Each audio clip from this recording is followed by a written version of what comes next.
અમદાવાદ શહેરના international airport પરથી વધુ એકવાર ડ્રગ્સની હેરાફેરીનો પર્દાફાશ થયો છે. તો એરપોર્ટ પર ફરજ બજાવી રહેલા ઇન્ટેલિજન્સ ઓફિસરોને બેંગિંગથી આવતી ફ્લાઇટમાંથી ઉતરેલા 2 મુસાફરો પાસેથી 6 કિલોથી વધુ ગાંજાનો જથ્થો ઝડપો પાડી વધુ તપાસ હાથ ધરવામાં આવી છે.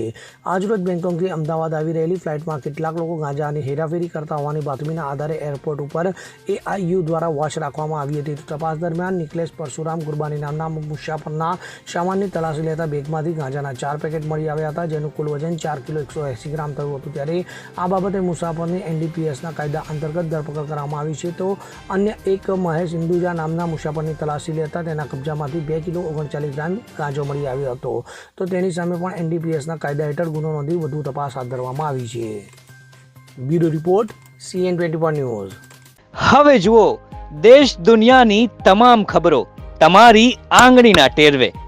ઉઠાવો મોબાઈલ અને Google Play Store પરથી ડાઉનલોડ કરો અમારી CN24 ન્યૂઝ મોબાઈલ એપ.